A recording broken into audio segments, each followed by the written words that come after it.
जम्मू के डोडा में दहशतगर्दों और सिक्योरिटी फोर्सेस के दरमियान तसादुम जारी है। एनकाउंटर के दरमियान 4 से 5 फौजियों के शहादत की खबर है, लेकिन अभी जवानों की शहादत को लेकर सरकारी जानकारी सामने नहीं आई है। सरकारी तौर पर कोई तस्दीक इसकी नहीं हुई है। वहीं ऑपरेशन की जगह पर मजीद फौजी दस्तों को भेजा गया है।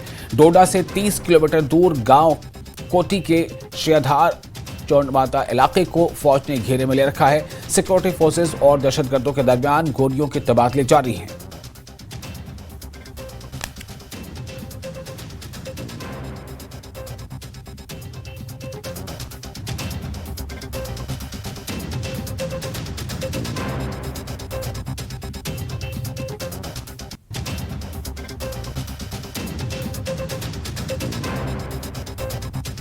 मैं अभी डोडा के लाल दमन इलाके में मौजूद हूं। यही वो इलाका है जहां कल जो है सिक्योरिटी फोर्सेस के आतंकवादियों के साथ जो है मुठभेड़ हुई और जिसमें कुछ जवान जो हैं वो जख्मी हो गए। अभी आप देख सकते हैं कि इस इलाके को कॉर्डन किया गया है सेना की तरफ से। यहां तक जो है मीडिया को आने की अनुमति दी गई है। उसके आगे जो है रास्ता बंद कर दिया गया है। आगे गाड़ियां जो हैं वो सेना की लगी हुई हैं। जिस तरह का ये इलाका है आप देख सकते हैं कि डेंस फॉरेस्ट है और टोपोग्राफी जो इसकी टेरेन है वो इतनी मुश्किल है। और जिस तरह के चैलेंजेस जो हमने देखा पिछले जो आतंक जो घात लगा के हमला हुआ था सिक्योरिटी फोर्सेस पे मशेड़ी इलाके में कठुआ के, वैसा ही कमोवेश वैसा ही इलाका आपको दिखाई देगा। जहां बहुत लोग ऐसे लोग हैं जिनको रिटायर करके घर बिठा दिया गया है, लेकिन फिर से इस पर संज्ञान लेना पड़ेगा और गांव-गांव में इस प्रकार की जो घटनाएं को रोकने के लिए उनको एक्टिव करना पड़ेगा। उनकी जो भी कुछ डिमांड्स हैं उनको भी पूरा करना चाहिए और लोगों को एक्टिव करना चाहिए। देशभक्त लोग हैं, अपनी जान पर खेल करके उन्होंने डोडा डिस्ट्रिक्ट में मिलिटेंसी नहीं होने दी। मैं उन शहीदों के परिवारों के प्रति संवेदना व्यक्त करता हूं और उम्मीद भी ये करनी चाहिए उनके माध्यम से, सुरक्षा बलों के माध्यम से ही जल्दी इसको मार गिराया जाएगा उनको।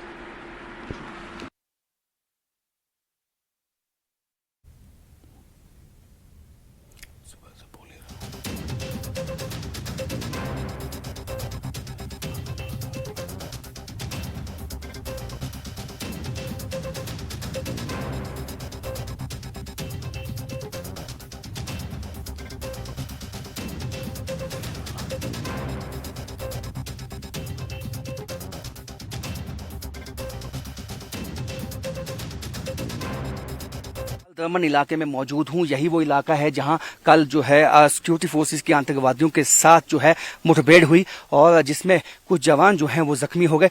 अभी आप देख सकते हैं कि इस इलाके को कॉर्डन किया गया है सेना की तरफ से।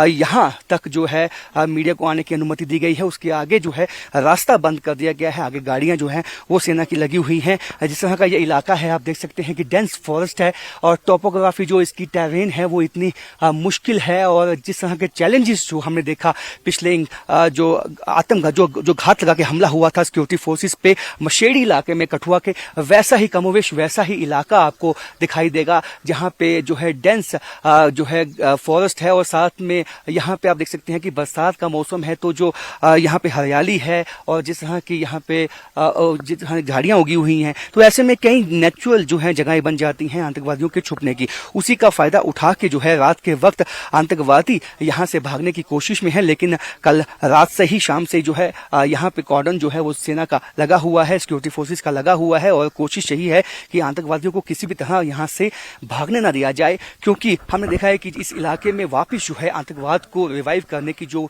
साजिश है आईएसआई और पाकिस्तान की, उसको अमली जमा पहनाने के लिए कुछ आतंकवादी जो यहाँ पे फॉरेन टेररिस्ट हैं वो इस इलाके में आके छुपे हुए हैं और घात लगा के जब मौका मिलता है तब वो हमला करते हैं। हालांकि सिक्योरिटी फोर्सेस को ये पुख्ता इंफॉर्मेशन मिली थी कि इलाके में जो है कुछ आतंकवादी छुपे हुए हैं और एक कॉर्डन भी लगाया गया था। लेकिन कहीं ना कहीं आतंकवादियों को जब यह मालूम हो गया और उन्होंने ताबड़तोड़ जो गोलियां हैं वो चलाई हैं सिक्योरिटी फोर्सेस में, जिनमें सिक्योरिटी फोर्सेस का कुछ नुकसान हुआ है। लेकिन ऐसे में सिक्योरिटी फोर्सेस ने उनको आतंकवादियों को मुंह तोड़ जवाब देने की जो है वो अब कसम खा ली है और इस इलाके को जो चप्पा चप्पा है वो खंगाला जा रहा है। आप हेलीकॉप्टर देख सकते हैं, हेलीकॉप्टर के माध्यम से भी इस इलाके को जो है छाना जाएगा। जाएगा और ड्रोन के माध्यम से और जितने भी गैजेट्स हैं सेना के पास सबका उपयोग किया जाएगा ताकि जो आतंकवादी हैं इस कॉर्डन को भेदने में कामयाब ना हो पाए। आप देख सकते हैं ये सेना का हेलीकॉप्टर अब यहाँ पे इलाके में गश्त लगाता हुआ सुबह से ही ये हेलीकॉप्टर यहाँ पे गश्त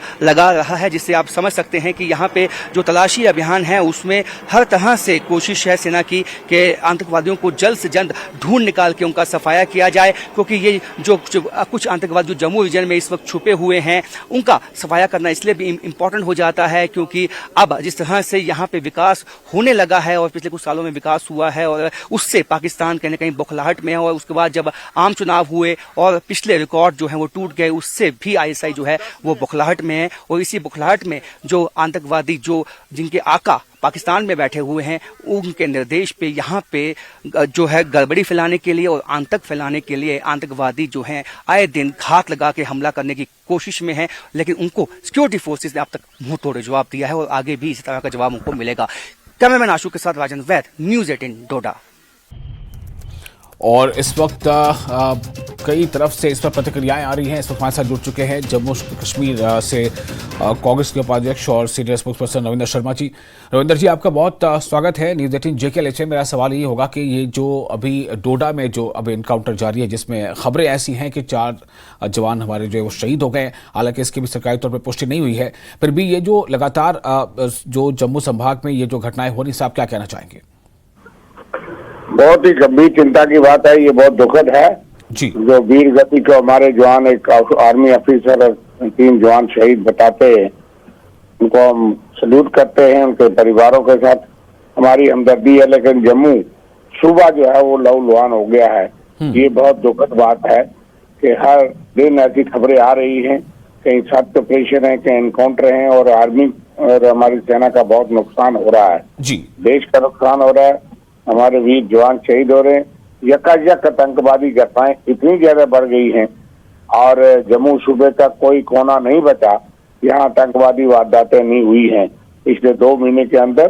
हालांकि हालात यकायक तो नहीं बिगड़े, लेकिन सरकार ने कहीं मूंद रखी थी आंखें और दावे पेश किए जा रहे थे कि हालात बहुत बेहतर हो गए हैं और बताया जाता है कि टूरिस्ट आ गए कश्मीर में, हालात सामान्य हो गए हैं। और जम्मू सूबे के अंदर इस तरह की घटनाएं ये चिंताजनक है, खतरनाक है, आम लोग परेशान हैं और हमारी सेना और सिक्योरिटी फोर्सेस पुलिस जरूर बहादुरी से काम कर रहे हैं, वीर गति को प्राप्त करे, लेकिन बहुत दुखद है, बहुत चिंता है जी। लेकिन एक ये भी देखा जा रहा है कि हर किसी भी बड़े हमले में जो हमारे देश के जो सेना के जवान हैं, जो सुरक्षा बल हैं, वो भी कामयाबी हासिल कर रहे हैं। उन्होंने अब तक कई आतंकियों को मार भी गिराया है, लेकिन चिंता बहरहाल क्यों बनी हुई है? बिल्कुल कोई शक नहीं, हम सल्यूट करते हैं अपनी सेना को, सिक्योरिटी फोर्सेस को, पुलिस को, जो इतने कठिन और मुश्किल हालात में एक बहुत बड़ी जी। रविंदर शर्मा जी, आपको आवाज मिल पा रही है हमारी? वो लगता है उनका फोन लाइन कर चुके हैं, हम कोशिश करेंगे फिर उनसे बात करने की। बहरहाल तो ये रविंदर शर्मा जो जम्मू कश्मीर में कांग्रेस के नायब सदर है और सीनियर स्पोक्स पर्सन है, वो कह रहे थे कि ये काफ़ी चिंताजनक स्थिति है और जम्मू संभाग में जो एक ज़माने में काफ़ी हद तक यहाँ से जो है ये स्थितियाँ ख़त्म हो गई थी, तो अब फिर से ये स्थिति यहाँ पर अगर दोबारा बन रही है तो ये चिंता का विषय है, ऐसा उनका कहना है। और इस वक्त हमारे साथ जुड़ चुके हैं राजन जम्वाल, जो सिक्योरिटी एक्सपर्ट हैं। राजन जी, आपका बहुत स्वागत है न्यूज़ 18 JKLH में। और मेरा सवाल ये होगा कि डोडा में ये जो अभी इनकाउंटर जारी है और इससे पहले जो हमने देखा तकरीबन महीने 1.5 महीने में, जिस तरह से लगातार ऐसा लग रहा है कि एक के बाद एक कई घटनाएं सामने आ रही हैं। हालांकि हर बड़ी घटना में कुछ शहादतें हुई, लेकिन आतंकियों को भी मार गिराया गया। लेकिन इस पूरी स्थिति पर आप क्या कहना चाहेंगे? देखिए, जो भी हो रहा है जम्मू में पिछले 1.5-2 महीने से, ये एक डेलिब्रेट स्ट्रेटजी है पाकिस्तान की से डायरेक्ट की हुई, क्योंकि कश्मीर में ज्यादा अचीव नहीं कर पा रहे हैं तो जम्मू को एक्टिवेट किया जाए। इन एनी केस मैंने पहले भी बोला है कि उनका इरादा शुरू से ही जम्मू का था। 47 से लेकर आप 65 हर जगह देख लो, अमन इफेक्ट जम्मू है, क्योंकि जम्मू रिसोर्स रिच है। मतलब कश्मीर में ठीक है, अच्छा मौसम है, टूरिज्म है, ये है वो है, पर रिसोर्सेज की बात करें, रिसोर्सेज जम्मू में है, वाटर रिसोर्सेज, मिनरल रिसोर्सेज, हर टाइप के रिसोर्सेज। और अगर हमारी डेवलपमेंट को उन्होंने कटेल करना है तो जम्मू के एरिया को हिट करना पड़ेगा, ये बात समझने की जरूरत है। तो इसलिए वो वापस आ गए हैं, पर जम्मू में लोकल सपोर्ट नहीं थी उनके पास, तो इसलिए वो कश्मीर में कंसंट्रेट कर रहे थे। ठीक है, तो अब उन्होंने करके जम्मू को फिर टारगेट किया है बेसिकली इसके रिसोर्सेज के लिए। दूसरा, इनके जो अपने आपने कहा कि उनके पास लोकल सपोर्ट नहीं था इसलिए वो जम्मू को टारगेट नहीं कर पा रहे थे, तो क्या इसका मतलब ये है कि उन्हें लोकल सपोर्ट मिल रहा है जम्मू में? देखिए, कुछ लोग हमेशा कल्टीवेट किए जा सकते हैं। एक होता है पॉपुलर सपोर्ट। पॉपुलर सपोर्ट मतलब आप गांव में जा रहे हैं, आप किसी के भी घर में चले जाइए, वहां आपको मतलब खुली बाहों से आपका स्वागत होगा, जो हालत एक टाइम में कश्मीर में थी। जम्मू में ऐसी हालत कभी नहीं थी। बाहर आप इक्के दुक्के आइसोलेटेड घर है, उसको आपने 50,000 60,000 लाख रुपया दे के महीने का उसको आपने पाला हुआ है, वो that kind of logistic support हर जगह पॉसिबल होगी, वो आपको दिल्ली में भी मिल जाएंगे। सो उसमें कोई बड़ी बात नहीं है। एक पॉपुलर सपोर्ट और एक आइसोलेटेड सपोर्ट के बीच में आपको अंतर करना पड़ेगा। इस टाइप का सपोर्ट जम्मू में पहले भी था, अभी भी है, पर बीच में काफी हमने न्यूट्रलाइज कर लिए थे, लोग इनको आइडेंटिफाई कर लिया था। ये प्रोसेस फिर शुरू हो गया है, अभी थोड़े वक्त की बात है। ये जो लोग लॉजिस्टिक सपोर्ट वगैरह दे रहे हैं, OGW है, it is just a question of time कि ये आइडेंटिफाई हो जाएंगे। और जैसे ये हो जाएंगे, ये कश्मीर नहीं है कि यहाँ किसी के भी घर में घुस सकते हो। उनको भी पता है कि 98% चांसेस है कि वो जैसे ही वो बाहर निकलेंगे, सबसे पहले पुलिस या आर्मी को बताएगा जी, आदमी भाग के। सो अलग टाइप की पब्लिक सपोर्ट है। पर मैं बता रहा था कि जम्मू में जम्मू में इन्होंने क्यों इन्वेस्ट किया है, बिकॉज जम्मू में इन्वेस्ट करना, एक तो उनको पब्लिसिटी ज्यादा मिलती है। कश्मीर में तो सारे बोल रहे थे हो ही रहा है, दूसरा रिसोर्स रिजन है, तीसरा उनकी जो अपने एक्शन। राजन जम्वाल जी, मेरा सवाल ये है कि ये तो मुझे लगता है कि सेकंड स्टेप है। फर्स्ट स्टेप तो शायद ये है, अगर हम ये चूंकि कई बार ये ऐसी जानकारी सामने आई कि इसमें ज्यादातर बैरूनी यानी फॉरेन मिलिटेंट्स में शामिल हैं, तो अगर फॉरेन 1 2 3 भी होते हैं तो पहला तो स्टेप है कि वो इस तरफ आ कैसे जाते हैं, उसके बाद वो जहां जाते हैं उन्हें समर्थन मिलता है या नहीं मिलता है, पॉपुलर है या फिर वो आइसोलेटेड है सपोर्ट, लेकिन जो फर्स्ट स्टेप वो कैसे अबूर होता है? देखिए यहाँ तकरीबन यहाँ पे अखनूर से आगे तो तकरीबन लाइन ऑफ कंट्रोल है, उसके पीछे बॉर्डर है पठानकोट तक, और उसके बाद पंजाब, राजस्थान, हर जगह। ठीक है ना। जो आर्मी है वो कंसंट्रेटेड है लाइन ऑफ कंट्रोल के ऊपर, और लाइन ऑफ कंट्रोल पूरी पहाड़ी इलाका है, बड़े बड़े रेविन्स हैं, नाले हैं, फिजिकली पॉसिबल नहीं है हर एक को डोमिनेट करना। और इसका मौसम होता है, यूसी अभी जैसे बारिशों का मौसम चल रहा है, आंधी तूफान है, आपके आले जो हैं, ग्राउंड सेंसर्स वगैरह बहुत बार काम नहीं करते हैं, तो दीज आर वो कोई मतलब मौसम का समय होता है जहां इन्फिल्ट्रेशन को एड मिलती है, उसमें 2 4 5 आदमी घुसाना कोई बड़ी बात नहीं है। आपके पास हर टाइप के आले हों, बट टेरेन इंटरनेशनल बॉर्डर है, वहां पे इन्होंने पिछले 30 साल से कितनी सुरंगें बनाई हैं, कितनी बार BSF ने और पुलिस ने मिलके इन सुरंगों को हटाया है। पूरी एक टनल इंडस्ट्री है पंजाब राजस्थान बॉर्डर में, लगातार जहां पे आप जा लगा रहता है। अभी शुरू कर रहे हैं ये मतलब उनको डिस्ट्रॉय करने का, जहां सांबा पुलिस ने भी अभी किया है। आई डोंट नो पहले क्यों नहीं कर रहे थे। आफ्टर ऑल इसमें लगता क्या है, इतनी टेक्नोलॉजी नहीं है। एक तरफ से 2-4 JCB लगानी शुरू करो, वो बड़ा सा गड्ढा खोदती जाए बॉर्डर के अपनी तरफ 500 मीटर में, तो पता लग जाएगा भाई जहां पे कहीं टनल है। और अदरवाइज ग्राउंड पेनिट्रेशन रडार वगैरह आजकल सब टेक्नोलॉजी आ गई है, तो ये टनल मनल का तो खत्म कर देना चाहिए। ठीक है ना।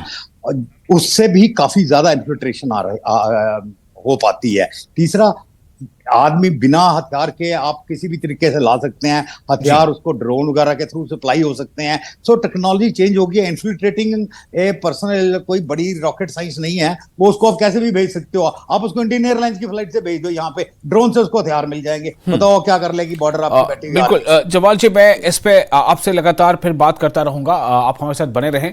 चूंकि जो स्थितियां भी हैं उस बारे में हमारे जो ग्राउंड जीरो पे हमारे रिपोर्टर हैं राजन वैद, वो भी हमें लगातार अपडेट कर रहे हैं। तो पहले आपको ये बता दें कि कि इस वक्त जो स्थिति बन रही है वो ये है कि 4 जवानों के शहादत की खबर है और इस बारे में अभी सरकारी तौर पर पुष्टि होना अभी बाकी है, लेकिन ये लगातार जानकारी हमें मिल रही है। जिला कुपवाड़ा में फौज ने दरअंदाजी की एक कोशिश को नाकाम बनाया था, दूसरी तरफ ये खबर थी। वहीं ये जो डोडा की खबर है, जहां पर हम आपको ये बता रहे हैं कि डोडा में किस तरह से कल रात से जो इनकाउंटर शुरू हुआ था, कल रात से एक्सचेंज ऑफ फायर शुरू हुआ था, सुबह के बाद फिर से एक्सचेंज ऑफ फायर हुआ है। और जो जानकारी भी मिल रही है, ये हालांकि कल ही जानकारी आई थी कि कुछ जवान जो उसमें जख्मी हुए हैं, लेकिन अब ये खबर आ रही है, इसके बाद इसकी पुष्टि होना बाकी है कि 4 से 5 जो जवान है वो शहीद भी हो गए।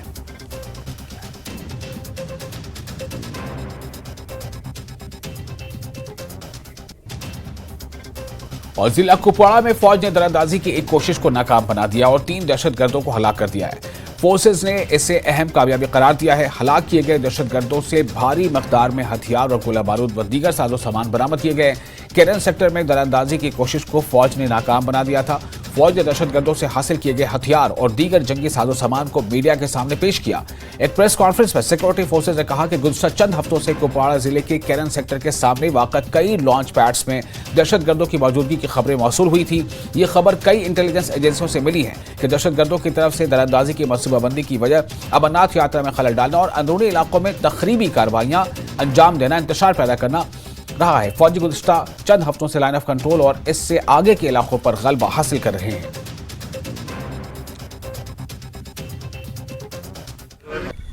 पिछले कुछ हफ्तों से कुपवाड़ा जिले के केरन सेक्टर के सामने मौजूद कई लॉन्च पैड में आतंकवादियों की मौजूदगी होने के संबंध में विभिन्न खुफिया एजेंसियों से सूचना मिली है। इसी मुखपृष्ठ में मुख्य रूप से आतंकवादियों के घुसपैठ की योजना बनाने का सामान्य रूप से ये कारण है कि वो सामान्य स्थिति और विशेष रूप से अमरनाथ यात्रा को बाधित करने के उद्देश्य से भीतरी इलाकों में तोड़फोड़ और विध्वंसक गतिविधियों को अंजाम दे सके। इसीलिए पिछले कुछ हफ्तों से नियंत्रण रेखा पर और उसके आगे के क्षेत्र में हमारे सैनिकों का आक्रामक रूप से दबदबा रहा है। 12 जुलाई को हमारे खुफिया एजेंसी द्वारा विशेष सूचना दी गई थी, जिसे बाद में जम्मू कश्मीर पुलिस द्वारा भी पुष्टि किया गया कि विदेशी आतंकवादियों की एक टोली केरन सेक्टर के माध्यम से घने जंगल और नालों के किनारे घनी झाड़ियों का लाभ उठाकर घुसपैठ करने की कोशिश कर सकते हैं। इसी अनुसार पूरे क्षेत्र की निगरानी बनाए रखने के अलावा घुसपैठ के ज्ञात मार्गों पर 13 और 14 जुलाई की रात से सेना, बीएसएफ और जेकेपी द्वारा संयुक्त रूप से कई घात या एम्बुश लगाए गए थे। पूरे क्षेत्र में 24 घंटे सैनिकों द्वारा हाई अलर्ट बनाया रखा गया था। घने जंगल और खराब मौसम का लाभ उठाते हुए आतंकवादी नियंत्रण रेखा के पार घुस गए और बाढ़ की ओर बढ़ने लगे। घात लगाकर उचित अवसर देख के हमला किया गया और आतंकवादियों को नियंत्रण रेखा की बाढ़ यानी कि एलसी फेंस से काफ़ी पहले ही सटीक गोलाबारी शुरू कर दी गई। आतंकवादी भारी हथियारों से लैस थे, अच्छी तरह से प्रशिक्षित थे और आधुनिक हथियारों और उपकरणों से लैस थे। इसके बाद हुई भीषण गोलाबारी में 3 विदेशी आतंकवादियों को मार गिराया गया।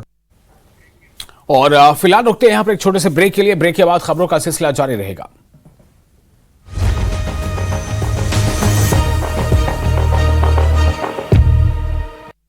कई अधिकारियों से लिया गया फीडबैक। हिमाचल प्रदेश में राज्यपाल चुनाव में क्रॉस वोटिंग और लेन देन का मामला। हाईकोर्ट ने हमीरपुर विधायक आशीष शर्मा, पूर्व विधायक चैतन्य शर्मा और चैतन्य शर्मा के पिता की अग्रिम जमानत अवधि बढ़ाई। जस्टिस संदीप शर्मा की कोर्ट ने 2 अगस्त तक बढ़ाई अग्रिम जमानत की अवधि। कुल्लू में 15 सितंबर तक सभी एडवेंचर एक्टिविटीज पर रोक। बरसात के मौसम के चलते जिला प्रशासन ने लगाई रोक। नियमों का उल्लंघन करने पर होगी सख्त कार्रवाई। सीएम सुखू के बिलासपुर दौरे को लेकर रणधीर शर्मा का बयान। बीजेपी प्रदेश प्रवक्ता ने कांग्रेस पर बोला हमला। कहा क्षेत्र के लिए नहीं लाई गई कोई विशेष योजना, जिस कारण क्षेत्रवासी खुद को कर रहे हैं ठगा महसूस। हमीरपुर में उपचुनाव में मिली हार के बाद कांग्रेस मंथन में जुटी। प्रदेश कांग्रेस मीडिया पैनलिस्ट शगुन दत्त शर्मा ने कहा कांग्रेस का वोट परसेंटेज बढ़ा, हार के कारणों पर मंथन करेगी कांग्रेस। अखनूर में 2 संदिग्धों के देखे जाने के बाद सुरक्षा बलों का सर्च अभियान। सेना, जम्मू कश्मीर पुलिस और सीआरपीएफ के जवानों ने संभाला मोर्चा। सर्च में खास ड्रोन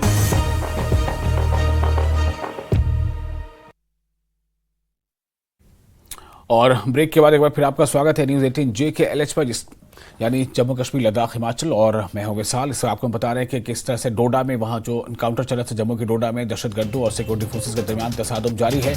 एनकाउंटर के दरमियान 4 से 5 फौजियों के शहादत की खबरें हैं। ये खबर आपको दे रहे हैं जम्मू कश्मीर के डोडा से। डोडा में दहशतगर्दों और सिक्योरिटी फोर्सेस के दरमियान तसादुम जारी है, एनकाउंटर जारी है। एनकाउंटर के दरमियान 4 से 5 फौजियों की शहादत की खबरें हैं, लेकिन अभी जवानों की शहादत को लेकर सरकारी तौर पर इस बारे में तस्दीक नहीं की गई है। ये हमें ज़राए के हवाले से खबरें आ रही हैं। वहीं ऑपरेशन की जगह पर मजीद फौजी दस्तों को भी भेजा गया है। डोडा से 30 किलोमीटर दूर गांव कोटी के शियाधार चौंडमाता इलाके को फौज ने घेरे में ले रखा है। सिक्योरिटी फोर्सेज और दहशतगर्दों के दरमियान गोलियों के तबादले जारी हैं और हमारे नुमाइंदे राजन वैद वहां मौजूद हैं, जिनसे हमें अब पल पल की जानकारी मिल रही है। हमारी फिर कोशिश होगी कि राजन वैद से हम जुड़े और उनसे इस वक्त के हालात के बारे में बातचीत करें। कुछ देर पहले डॉक्टर SP वैद से बात हो रही थी, जो जम्मू कश्मीर के DGP रह चुके हैं। डॉक्टर SP वैद ने कहा था कि ये जो जम्मू संभाग में अब ज़्यादा जो आतंकी घटनाएं हो रही हैं, दरअसल ये जो टेरेन है, ये जो पूरा इलाका है जहाँ पर घटनाएं हालिया दिनों में ज़्यादा बढ़ गई हैं, इसके पीछे कहीं ना कहीं जो आतंकी हैं, जो दहशतगर्द हैं, उनकी ये मंशा है कि जो फौजी हैं उनके अंदर एक डिमोरलाइजेशन फैक्टर जो है वो पनपाया जाए। हालांकि उनका कहना था कि चूँकि हमारे फौज, हमारी पुलिस अहल है और वो इन्हें मज़ा चखाएगी, वो इन्हें न्यूट्रलाइज करेगी, लेकिन ये बहुत ज़रूरी है कि एहतियात बरता जाए, क्योंकि एहतियात के बगैर, क्योंकि कई ऐसे मामले हुए जहाँ पर एम्बुश हुआ है, कई ऐसे मामले हुए जहाँ पर ऐसा लगा कि जैसे बाज़ाब्ता एक जो है कोई किसी जानकारी या गलत जानकारी के बुनियाद पर जो है उसमें उसे एम्बुश किया जाए, मिलिट्री गाड़ी को हमले का निशाना बनाया जाए। तो ऐसे भी कई वाक़या सामने आ चुके हैं। राजन जम्वाल हमारे साथ मौजूद हैं इस वक्त, ज़्यादा जानकारी, चूँकि सिक्योरिटी एक्सपर्ट हैं तो वो हमें इस बारे में और मज़ीद इनपुट दे रहे हैं। राजन जी, मेरा एक बार फिर से आपसे सवाल होगा, आपका स्वागत करते हुए, कि हम इस सिचुएशन को, यानी कि हिंदुस्तान जो है, भारत जो है, वो इस सिचुएशन को बरसों से इसको सामना करता आ रहा है। क्या सरहद पार से स्ट्रैटेजी हो सकती है? जो दहशतगर्द है उनका मोडस ऑपरेंडी क्या हो सकता है? लगातार, लेकिन लगातार ये भी हो रहा है कि दहशतगर्द मारे भी जा रहे हैं, कुछ शहादतें भी होती हैं, फिर से नई घटना होती है, फिर शहादतें होती हैं, फिर दहशतगर्द मारे जाते हैं, फिर हाइड आउट जो है उनका बस्ट किया जाता है। इसमें आप ट्रेंड क्या देख रहे हैं? किस तरह का ट्रेंड हो रहा है? ये बढ़ रहा है, घट रहा है? देखिए, ये बढ़ने घटने की बात नहीं है। This is like a wave होती है ना, कि अपर पॉइंट आता है, फिर नीचे आता है, फिर और नीचे चला जाता है, फिर upper. It is like a wave form. And जो करवा रहा है उसका भी मकसद ये है कि ये वेव चलनी चाहिए और इसके डोव्स और ट्रफ्स उनके हिसाब से, जब वो चाहे तो ऊपर हो जाए, जब वो चाहे तो नीचे हो जाए। मैं थोड़ा आपको रोकना चाहूंगा यहाँ पर। ग्राउंड जीरो से हमारे रिपोर्टर कोमल जुड़ चुकी हैं कुछ मजीद अपडेट के साथ। कोमल, कि कहां सेना के जवान पहुंचते हैं। आप तस्वीरों में दिखाएं कि पिछले दिनों डोडा में 3 आतंकी ढेर हुए थे। ये घर थे ऐसे पहाड़ी कच्चे घरों में जो कि गुज्जर बकरवाल समुदाय के लोग इस समय कश्मीर में रहते हैं। तो इन घरों में आतंकी छुप रहे हैं, वो नई टेक्निक का इस्तेमाल कर रहे हैं, चाहे वो हमले की साजिश हो, हमला करने की, सेना के वाहनों पर लगातार एक के बाद एक हमला करने की नई टेक्निक हो, या फिर छुपने की नई टेक्निक हो। तो सुरक्षा बलों के साथ उनके नक्शे कदम पर चलने का जो नई साजिश रची, मैं आपको बता दूं, इस समय हम ग्राउंड जीरो पे हैं। गाड़ियां आपने सेना की देखी, आशु आप दिखाइए कि ये जो सेना के जवानों की गाड़ियां देखिए किस तरीके से यहाँ पर रोड बंद किया है, क्योंकि ये आखिरी उस ग्राउंड जीरो टॉप पे हम लोग मौजूद हैं, जहां पर सुरक्षा बल जो थे वो अपने भारी भरकम हथियारों के साथ जो उन टॉप पर जा रहे थे, वहां टॉप पे जा रहे थे। यहां पर उनको लगा कि यहां पर आतंकी हो सकते हैं, लेकिन ये जो कच्चा रास्ता आप देख रहे हैं, यहां से आगे गाड़ी नहीं जाती। जूम करके तस्वीरों में दिखाने की कोशिश करेंगे कि यहां से छोटी भी गाड़ी यहां से नहीं जाती। आसपास के इलाकों में लोग रहते हैं और यहां से किसी भी हमें भी नहीं जाने दिया जा रहा है, और यहाँ के स्थानीय लोगों को भी आगे जाने की अनुमति नहीं है, क्योंकि कुछ ही दूरी पर ये जो टॉप आप देख रहे हैं, इस टॉप पर आतंकियों ने ताबड़तोड़ जो फायरिंग की, क्योंकि टॉप पे थे जवान जो थे वो यहाँ से ऊपर चढ़ रहे थे, हथियारों का जखीरा उनके पास था। तो इस तरीके से जैसे ये जवान हमारे साथ है, हथियारों का जखीरा इनके पास है, इसी तरह से हथियारों के जखीरे के साथ यहाँ से वो काफी ज्यादा तादाद में यहाँ से गए, और यहाँ से जाने के बाद तुरंत वो पहाड़ी पर पहुंचे, और पहाड़ी पर पहुंचने के साथ ही आतंकियों आतंकियों ने देखा कि कोई गतिविधि हुई है और यहाँ पर किसी की एंट्री हुई है, पहाड़ी कोई चढ़ रहा है, तो उन्होंने अंधाधुंध फायरिंग कर दी और बदले में भारतीय सेना के जवानों ने भी ताबड़तोड़ फायरिंग की। लेकिन अफसोस की बात यह कि हमारे जवानों ने जो है वो अपनी जान गंवाई है। उन्हें नहीं पता था कि आतंकियों को ढूंढने के लिए, उनको निस्ते नाबूद करने के लिए वो इन पहाड़ियों पर चढ़ रहे हैं और तिरंगे में लिपट कर वो आतंकियों की गोली खाने के बाद घर लौटेंगे। तो ये जो इलाका है, ये सारा इलाका जो कॉर्डन किया हुआ है, हेलीकॉप्टर से भी नजर बनाई हुई है, जमीन से लेके आसमान तक खंगाला जा रहा है। और यही कहना है कि जब तक उन आतंकियों को, जो कि ज्यादा तादाद में जम्मू संभाग में घुस चुके हैं, जंगलों में घुस चुके हैं, चाहे कठुआ की बात करें, उधमपुर की बात करें, चाहे वो इन घने जंगलों के डोडा की बात करें, जब तक आतंकियों को निस्ते नाबूद नहीं किया जाएगा, यहां से सुरक्षा बल जो है वो हटेंगे नहीं, बल्कि डटे रहेंगे। तो कोमल हमारे संवाददाता ग्राउंड जीरो पर थी, वो बता रही थी कि किस जगह पर ये दरअसल इनकाउंटर हुआ था, किस जगह पर गोलियों का तबादला हुआ था और कैसे वहां पर लगातार जो है स्थितियां उसे काबू में करने की कोशिशें हो रही हैं। हमारे साथ राजन जवाल जुड़े हुए थे। राजन जी, अब समय की थोड़ी कमी है, हम फिर दोबारा आपके पास आएंगे और इस बारे में मजीद जानकारी के लिए। तो फिलहाल इसके साथ ही इस बुलेटिन में इतना है, लेकिन न्यूज़ 18 JKL पर लगातार बड़ी और अहम खबरों का सिलसिला जारी रहेगा।